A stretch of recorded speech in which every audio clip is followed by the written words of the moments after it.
जैसे ही supreme court ने बताया कि वे ईवीएम और वीवीपीएटी से जुड़े प्लीज पर डायरेक्शंस चाहते हैं, तो पूरे देश की निगाहें इस हियरिंग पर आ टिकी। इसलिए भी क्योंकि इस केस में सुप्रीम कोर्ट ने अपना फैसला 18 अप्रैल को ही रिजर्व कर लिया था। और इससे बड़ा शॉक हियरिंग में तब आया जब डायरेक्शंस के नाम पर जस्टिस संजीव खन्ना और दीपांकर दत्ता की बेंच ने लोगों को बताया कि ये मैटर आज इसलिए पोस्टेड है क्योंकि उन्हें ईसीआई से क्लैरिफिकेशन चाहिए थे। जिसके साथ ही सुप्रीम कोर्ट बेंच ने 5 सवाल ईसीआई के सामने रखे। ये सवाल रखते हुए सुप्रीम कोर्ट बेंच ने कहा था कि वे 2 बजे के बाद ये केस वापस से उठाएंगे और 2 बजे के बाद ईसीआई ऑफिशियल ने सुप्रीम कोर्ट बेंच को एड्रेस किया और एक एक करके 5 सवाल का जवाब दिया। और इस हियरिंग में सीनियर एडवोकेट प्रशांत भूषण ने भी कई और सवाल रेज किए हैं, जिसके साथ एक बार फिर उनके और जस्टिस संजीव खन्ना में काफी हीटेड आर्गुमेंट्स देखने को मिले, जिसमें जस्टिस संजीव खन्ना ने सीनियर एडवोकेट प्रशांत भूषण को फटकारा भी है। पहला सवाल जो सुप्रीम कोर्ट ने ईसीआई से पूछा था वो ये था कि is the micro controller installed in the control unit और इन द वीवीपीएटी, जिसका जवाब देते हुए ईसीआई ऑफिशियल ने कहा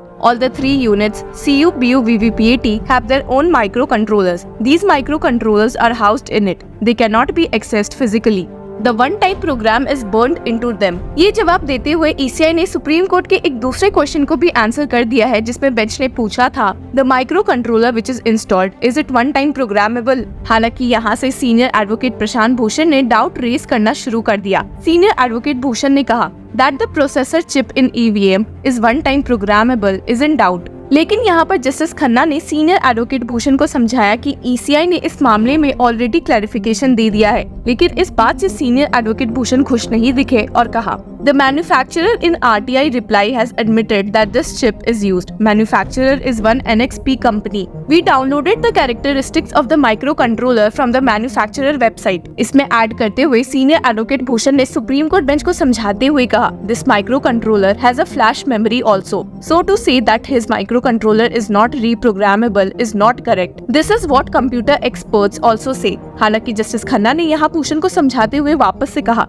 Therefore we asked them and they say they are using one time programmable. हालांकि फिर भी सीनियर एडवोकेट भूषण अपनी बात से टस से मस नहीं हुए और कहा flash memory is always reprogrammable. इस पॉइंट पर जस्टिस खन्ना काफी बिगड़ गए और फटकारते हुए कह दिया we have to rely on them ECI on technical data. If you are predisposed about a thought process then we can not help you. We are not here to change your thought process. हालांकि इस फटकार के बाद भी senior advocate Prashant Bhushan ने हार नहीं मानी और वापस से अपने पॉइंट्स रखते हुए सुप्रीम कोर्ट बेंच को समझाया और कहा They admit that signal flows from the ballot unit to the VVPAT and from VVPAT to the control unit. If in the VVPAT flash memory there is a malicious program. लेकिन एक बार फिर से justice Khanna ने उल्टा जवाब देते हुए कहा That argument we have understood. They say flash memory is not loaded with any program but with symbols only. आपको लगेगा कि इन सब के बाद तो senior advocate Prashant Bhushan points नहीं रेज करेंगे, पर ऐसा बिल्कुल भी नहीं हुआ है और उन्होंने वापस से सुप्रीम कोर्ट बेंच को कहा The stand that flash memory is not reprogrammable.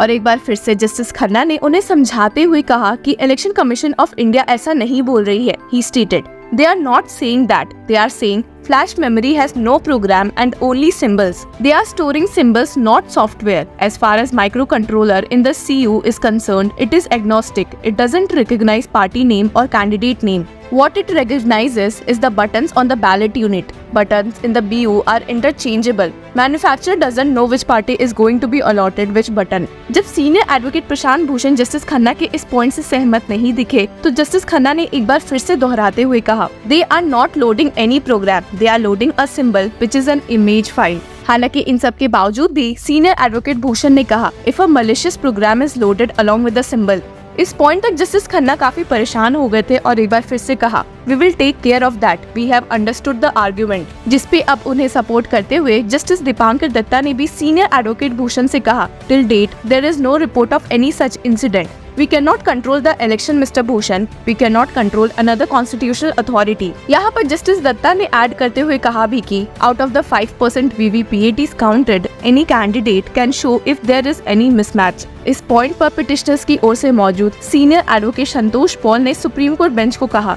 There are softwares available in this country to rig. लेकिन इसका पलट जवाब देते हुए जस्टिस दीपांकर दत्ता ने कहा Can we issue a mandamus on the basis of a suspicion? इधर जस्टिस खन्ना ने ऐड करते हुए कहा Consequences are provided if somebody does something wrong. Also the report cited by petitioners says doubtful. They themselves are not sure. Justice Khanna ने petitioners को समझाते हुए कहा कि अगर कुछ दिक्कतें सच में नोटिस होगी तो सुप्रीम कोर्ट यहाँ मौजूद है एक सही फैसला लेने के लिए। And stated, if there is something to improve we can certainly improve. Courts intervened twice, once when we said VVPAT should be mandatory, second time when we increased from 1 to 5. Justice Dipankar Datta ने यहाँ पर कहा भी कि इस case में एक ही suggestion मिलता है and that when we asked what are the improvements which could be done, the first submission was go back to ballot papers. और यहाँ पर जस्टिस खन्ना ने लोगों को क्लैरिफाई किया कि this is not a re-hearing. After going through the FAQs, we had some queries. My brother had some queries, so we just put them across. Petitioners की ओर से मौजूद होकर सीनियर एडवोकेट संजय हेगड़े ने यहाँ पर सुप्रीम कोर्ट बेंच को एक suggestion दिया कि वे एक unique bar code for each candidate लेकर आ सकते हैं। लेकिन इसके बाद अपना ऑर्डर स्टेट करते हुए जस्टिस खन्ना ने कहा, we had called for some clarifications, our queries have been answered, we also heard the counsel for the petitioner, the judgment is already reserved. आपको बता दें कि ECI ने सुप्रीम कोर्ट के बाकी सारे क्वेश्चंस का भी जवाब दिया था। सुप्रीम कोर्ट का एक सवाल ये था कि how many symbol loading units are available with ECI, जिसका जवाब देते हुए ECI ने कहा, regarding the number of symbol loading units SLU, ECIL has 1400 SLUs and BHEL has 3400 SLUs।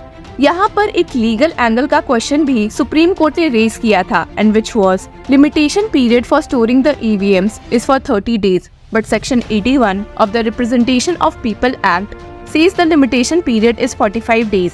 We want a clarification. जिसका जवाब देते हुए ECI ने कहा था, all the machines are stored for 45 days. On the 46th day, CEO writes to registrars of concerned high courts to ascertain if any election petition is filed, the machines remain stored. एक आखिरी important सवाल supreme court ने ये पूछा था कि क्या are all three stored together EVM machine parts BU, CU, VVPAT sealed or how? जिसका जवाब देते हुए ECI ने कहा था कि after the polling all three BU, CU, VVPAT are sealed. जिन्हें नहीं पता उन्हें बता दे कि BU, CU और VVPAT का full form ballot unit, control unit और voter verifiable paper audit trail है और ये तीनों मिलकर EVM मशीन कहलाते हैं। इंटरेस्टिंग बात तो ये भी है कि ECI ने अपने रिस्पॉन्स में इस बारे में ऑलरेडी क्लियर किया था कि yes, the BU, CU and VVPAT together constitute the EVM and all three units are stored in the strong rooms after the election which is sealed in the presence